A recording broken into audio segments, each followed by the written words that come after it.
Everyone, Sanai, hope you can hear me. Asra Swaminathan, we can hear you. Okay, fine. So now we are going to start the next part, that is the reading from Concept and Reality book, compiled by Most Venerable Katapunde Nyananda Mahathero. And I invite someone to start with where we have stopped. Yeah, Bante, you can start. We stopped here just before that Dr. Sarachandra's thing started. So shall I start from there, or do you want me to read one paragraph? Maybe you can start from there. Okay, no problems. The above verse has received a different interpretation at the hands of Dr. Sarachandra.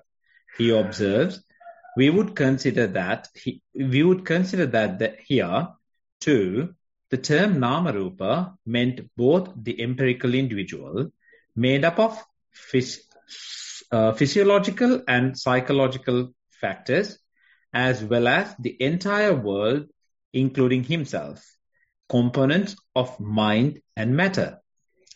The belief that the normal thinking, consciousness constitutes the real individual is the internal sickness, ajjatam.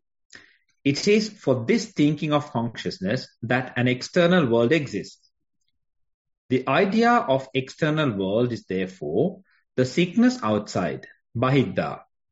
He who has pierced this veil, anuvicca, is called the knowing one, anuvedita. For he has attained to true understanding of things as they really are, tattva. On the strength of this interpretation of the verse, he proceeds to define the term papancha. Sense perception therefore implies a dual relationship, the relationship of the perceiving individual and the world as perceived. In its subjective aspect, it is consciousness, and in its objective aspect, it is the world of perception, and papancha is a general term for both aspects. He seems to have constructed the verse in such a manner. Construed the verse in such a manner as to identify the internal and external sickness with the term papancha namarupa. The bifurcation he resorts to his definition of papancha as the perceiving individual and the world as perceived is the logical outcome of this identification. There is also an overlapping of the definitions given to papancha and namarupa, which almost gives rise to a tautology. A comparison of the verse in question with 5 other verses occurring in the same sutta would, however, reveal the verse has to be differently construed and interpreted. The phrase ajjatam bahiddacha, internal and external, occurs in those 5 verses as well, and taken in conjunction with the word sabba, all, occurring in 4 of them, it seems to denote the individual and social aspect of the subject dealt with in each verse, conveying the idea of comprehensiveness. Yet, the 532, has a closer resemblance to the particular verse under consideration, in that it refers to the root of all bondage, sabba sangha moola, both internal and external. Hence, both verses seems to envisage something radical in their first line, something which is the root of bondage or sickness manifest in the individual and in the society. It is not advisable, therefore, to identify the sickness with papancha nama rupa occurring in the first line of the verse as Dr. Sarachandra does. Nor it is necessary to bifurcate the papancha nama rupa into 2 aspects as internal and external, as the pair of words ajjatam and bahidda pertains to the sickness itself rather than to its root, which we have already pointed out with special reference to suttas like Madhupindika, Sakkapanya and Kalahavivada. The nature of this sickness as it manifests both within the individual and in the society. When the verse is thus construed, the definition of papancha advanced by Dr. Sarath Chandra can hardly be considered plausible. So, Saman, can you now go to page number 33 and read that verse, Anuvicca Papancha Nama Rupang, and then give the definition, the explanation given by Katagurunda Thero as well? Yeah.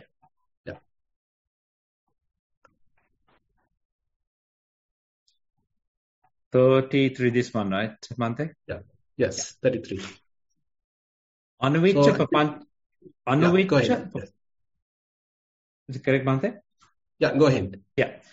Anuvicca Papancha Nama Rupam Ajjatam Bahiddacha Rogamulam Sabbaroga Mula Bandana Pamutto Anuvidito Tadi Pauchate Tattata. Tatatta. He who has comprehended name and form characterized by the prolific tendency, which is the root of sickness within and without, is released from bondage to the root of all sickness, and is truly called the knowing one, the such. So here, actually, this is a very interesting point. Actually, Katagurunda Thero is trying to highlight Anuvicca Papancha Namarupang Ajjattam Bahiddacha Rogamula. So different sickness. Internally there are sicknesses, there are external affairs, external related sicknesses. That means all conflicts, all battles, wars, etc., etc. For all this, either internal, either external, for all that. So this Namarupa, it has been having a characteristic of prompting a tendency, a prolific tendency to, proliferate, to generate prapancha, has a real significance. What I want to emphasize is, now say in your mind, whenever certain amount of sanya is appearing, whenever little images are appearing, mental objects are appearing, thoughts are appearing, mental images are appearing, certain feelings are appearing. So whenever these things are present in the mind, it tempts you to think, it tempts you to recognize, it tempts you to further think about it. And you are individuating a person to it, you are personifying it. Suppose that there is an image of your son, image of your child appear in your mind. So we can't recognize it merely as an image. Immediately we see, okay, my son, my daughter, my father, my mother, my teacher, whoever. So likewise, we can't keep the mental image as a mere mental image. Quickly we get caught. Quickly we attribute a person. Quickly we think, okay, this is something, okay, I need to call him, I need to write a letter, I need to thank him, I need to meet him. So we start working on that. We start going after it, not knowing it is mere an image. So likewise, the Namarupa has a prolific tendency. It has a kind of a inherent characteristic of pursuing papancha. It internally, whenever it is present in the mind, it invites us to think. It invites us to work. It invites us to think, proliferate. So the Namarupa becomes one culprit in a way, a real cause, root cause to generate papancha. Anuvicca papancha namarupang ajjattam bahiddacha rogamula. So rogamula. So it is the root of all sickness. So it may be either internal sickness, it may be internally that you are going through some suffering, some sickness in the sense, particularly the mental sickness, any kind of unrest, any kind of a doubt, too much thinking, overthinking, proliferation, all are very much into the internal sickness. On the other hand, the external sickness, say you have an argument with someone, you have a quarrel with someone, say you are going ahead with a debate with someone.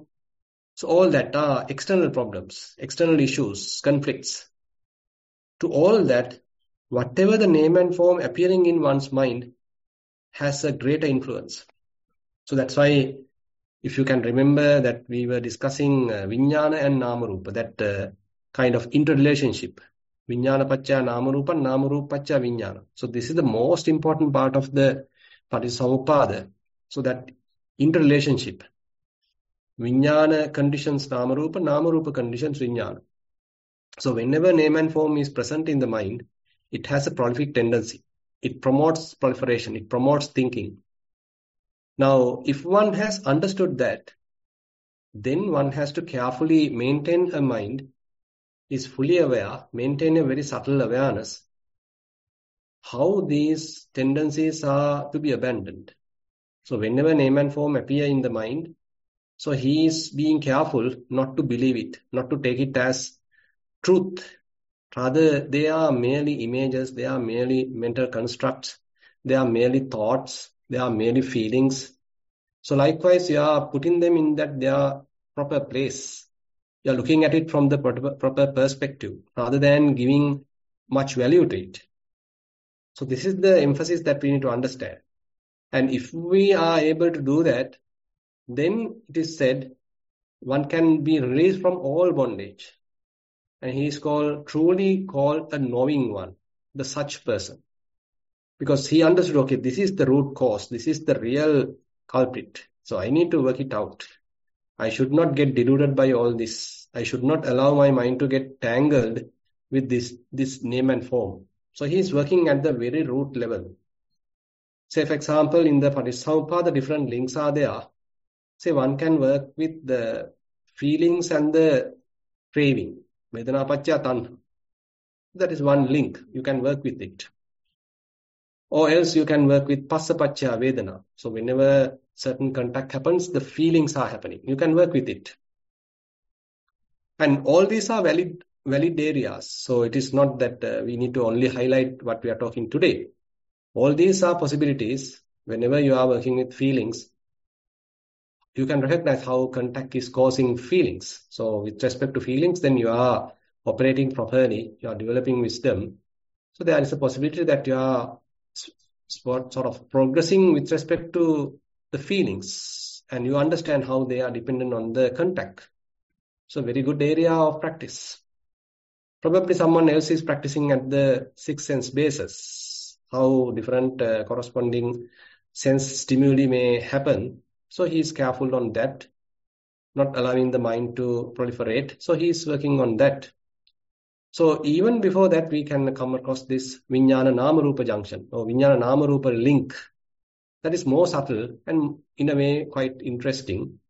But you need a very careful attention, thorough wisdom, penetrative wisdom to come to that link.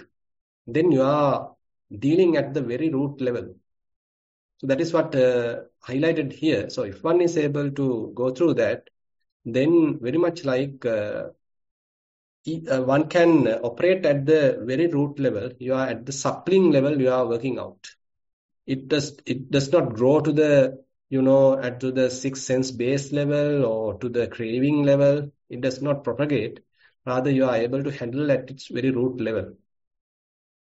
Actually, so if you are able to do this, so then it is in a way very efficient way of handling it. So doesn't mean that if we are working at the feelings level, we are failing, it will take long time or something like that. But this is a very interesting area for one to penetrate, for one to understand. So this verse, Katukunda Thero has given this kind of a meaning. And I feel it is more valuable, more considerable to our practice, to our Vipassana practice. But if we consider it in a different way, as Professor Sarachanda has highlighted, it may have certain drawbacks, as Katukunda Thero has sort of mentioned. Anyway, we don't need to go into too much detail into that. If we understand, okay, this is pretty good, Katukunda Thero's definition is pretty good, it is applicable to our practice, then we'll follow that. And no point of arguing this and that. This is not a debatable question here. Rather, we are trying to use all this knowledge to our own practice. So then, Saman, we can go to the next paragraph.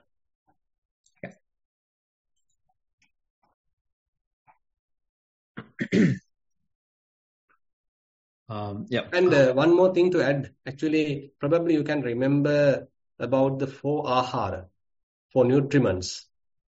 The Kabalinkara ahara, Passa ahara, Mano Sanchetana ahara, and the Vijnana ahara. So each one, Buddha is giving a separate definition, separate explanation in the suttas, like Uttamansupama Sutta. So Buddha is giving a very beautiful analysis to each one of them, giving different similes to each one of them. And if someone is thoroughly understanding the Kabalinkara ahara, he says he can abandon all the sensual desires, he can become even an arahant. Now, if one is able to understand the Passa ahara, then he also can become an arahant. Similarly, if one is able to understand the Mano Sanchetana ahara, he also can become an arahant. If one is able to understand the Vijnana ahara, he also can become an arahant. So these are different, working areas, we can say. Someone is capable of understanding the Passa, someone is able to understand the typical, edible food level, and another one may be able to understand the kamma level, the operative level of various intentions, the thoughts level, and another one is capable to understand the name and form and vijnana level, very subtle level. So all that anyway leading to the nibbana, leading to the understanding. Okay, we'll go ahead, Saman. Yeah, Bhante. Relative validity and pragmatic value of concepts. The knowing one, who is fully emancipated from the root of all internal and external sickness, is also called Nippapancho or Nippapancharato, the one who delights in non-proliferation, since he has cut off the tendencies towards the triple proliferation in concepts, Chinnapapancho, he has brought about its element, Papanchavupasama, its cessation, Papancha Nirodha. He has rid himself of concepts subjectively tinged with Papancha Sankapahana. The data of sense experience, both percepts and concepts, which enter his mind, are more or less summarily dealt with, as we saw in the exhortation to Bahya. They may enter through the portals of thought, Vitakka, but they never reverberate through the corridors of his mind as echoes of conceptual proliferation by way of craving, conceit, and weeds, tanha, mana, ditti, papancha. They never interfere with the sublime quietude reigning with the inner races. Okay. Okay, you can go ahead. Yeah. They never, I'll start one step ahead. And they never interfere with the sublime quietude reigning with the inner races of his mind. Freedom from papancha is the hallmark of the emancipated one. However much thought, deliberations, and thoughts of a great man, vitakka, parivitakka, mahapurisa vitakka, he may be said to entertain. This gives the clue to the silence, mona, associated with the muni, the emancipated sage. The muni is silent not only when he does not speak, he is silent even when he does speak. Hence the seemingly incongruous statement of the Buddha. Monks, I do not dispute with the world. It is the world that disputes with me. Not only the Buddha, but the emancipated monk too has no dispute with the world, but they merely uses the worldly parlance without clinging to it. The Madhupindika and Sakkapanya suttas, as well as several suttas like Kalahavivada, Chulavyuha, and Mahavyuha of the Attaka Vagga of Suttanipata. Attaka Vagga of Suttanipata lay particular stress on this strange aspect of the Muni, strange indeed it might appear when in numerous suttas we find the Buddha and Arahants vigorously debating with the heretics and refuting their views. Yet even in the thick of the debate, the sage is silent within and hold himself aloof, since he has no axe to grind and has nothing to gain or lose by it.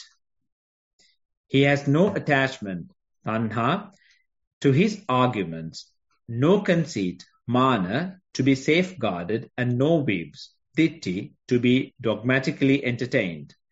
Perhaps the most remarkable is the last mentioned. In many a context, it is said that the Muni has abandoned all weaves. He has no weaves because he has got rid of the point of weave, that is, the illusion of the ego. Hence, he neither formulates nor proffers any weaves. There is, however, a widespread tendency to define the word ditti in such context strictly to mean a traditional list of 62 false weaves, Miccha Ditti, as given in Brahmajala Sutta, Digha Nikaya. Yeah, we'll stop here. We'll stop here. So actually now we have come to another area where Katakunda Thero is talking about the importance of an Arahant, how his mind is completely free from proliferation. So where that is emphasized using the terms like Nippapancho, Nippapancha Rato, Chinna Papancho, Papancha Vupasamo, Papancha Nirodho. So all these, and again Papancha Sankha Pahana. All these things represent that the Arahant's state of mind where he has no inclination towards the Papancha. Now typically the worldlings have an inclination towards Papancha. They delight in Papancha. Papancha Birato Pajo. Papancha Birata Paja. So this whole world is more delighted in the Papancha. They like to think, they like to dream. So that tendency is there. But the opposite is there with the Arahant or the practitioner. Yeah, he is trying his best to avoid Papancha. Now the Arahant is entirely free from Papancha. The practitioner may be now developing that tendency in him where to minimize Papancha. Now he has a tendency towards the Nippapancha. But the Arahant has confirmed that. He has properly sort of standing in it. His mind is entirely free from Papancha. So he has brought about its element, Papancha Vupasam. So all the Papancha has now ceased, Papancha Nirodha. So he has rid himself of concepts subjectively, tinged with Papancha, Papancha Sankha Pahana. So different views are there, different tendencies are there. They are promoted by the concepts. He may be using the concepts but not grasping them. And again, another area is Buddha mentioned, Venerable Jnananda mentioned here, so the Muni, even while talking, his mind is kind of going through a quietude. And even when he's not talking, his mind is in quietude. So this appears like quite, contradicting. So we think in the mundane way, we think, okay, whenever someone is talking, so his mind also should talk. So that's why he's talking. He's talking because his mind is talking. And maybe he's not talking. Now probably there's a possibility of that mind also is silent. There is no inner chatter. But here the interesting point is, even when the Arahant is talking, when the Buddha is preaching, his mind is not talking. So it's a very interesting area to understand. So where Katakunda Thero has beautifully highlighted it, the Muni is silent not only when he does not speak, he is silent even when he does speak. It's a very interesting way that Katakunda Thero has highlighted that point. So how the mind of an Arahant, a Muni, a sage is operating, not only when he is not talking, not speaking, even when he is speaking, his mind is silent. That's very interesting. And then then further, Buddha sometimes and the Arahant sometimes deals with other different, say, Ajivakas, Paribrajakas, other ascetics, and they may be sometimes arguing, and Buddha may be telling one thing, the other person may be giving answers, and he's asking different things. So certain debates also have happened. But interesting point is, unlike the other situations where each party has a tendency to defend themselves. Say someone has a view, someone has an idea. So he's representing that idea. He's standing on that idea. Now he's have a personal interest in that idea. So probably you know that there are 4 categories of grasping: Kama Upadana, Silabbata Upadana, Ditti Upadana, and Attavada Upadana. Now, Kama Upadana we all understand. That means, okay, we have a desire to entertain sights, sounds, smells, tastes, tangibles. Kama Upadana. So we need to satisfy our senses, gratify our senses. Kama Upadana. So that is the tendency, that's the grasping. So we like beautiful sights, sounds, smells, tastes, tangibles. So we grasp it. On the other hand, Silabbata Upadana. So we like the certain rituals, observances. We are blindly following that. So very much like, so we are into different forms of clinging again into various different observances and rituals. Now, Ditti Upadana, so that is more different, where you hold on to a view, you are hold on to an idea. You are strongly adhering to a particular viewpoint. You are strongly holding to your idea. What you believe, what your belief. So this is the Ditti Upadana. But the interesting thing is, when you are holding that, you are even making a self. So you are the one holding it, and that Ditti itself is making you also. You identify with it now. Attavada Upadana is also coming to being. So you are a person with that view, and now you need to protect that, because otherwise you become, a fool. Assume that you have a better idea, you have a good idea, brilliant idea. Now you are trying to present it to someone. He is not believing it. He is not buying it. He is not accepting it. Now you feel like kind of challenged. You feel like belittled, looked down. Now you want to defend yourself. Not that because your idea is a brilliant idea, rather you being challenged. You are taking it as a personal view. You are taking it so personally now. You are being attacked. Now you are representing the view, you as a person. Now you are in a fired, burning state because you are being attacked. So you as a person being attacked. You have a strong personality, you have a strong ego. So that is becoming more and more stronger when you are being attacked. It has happened at the Ditti level, but when you are identifying with that Ditti, Attavada Upadana also in the operation. But the interesting point, when the Arahant or the Buddha is talking with another person, even when they are arguing, even when they are criticizing, there is no person to be protected. Within the Buddha, within the Arahant, so they don't consider there is a person to be protected. There is a person to be defended. So they are completely free from the Upadana. Even when they are explaining the Dhamma, it is not that they are trying to personify the Dhamma. So this is my Dhamma. So you are attacking my Dhamma. There is no something like that. Rather, they are even at the strong, say, debating climax. Even there is no attachment. Even there is no conceit.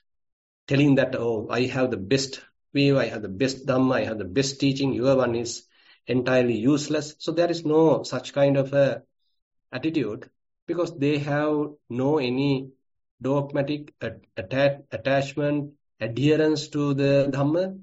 And again, they are not entertaining it as a personal attainment, as someone who has attained, a person who has attained. That is that personality view, that conceit also has abandoned. So that's a very interesting point that Katpunda Thero is highlighting.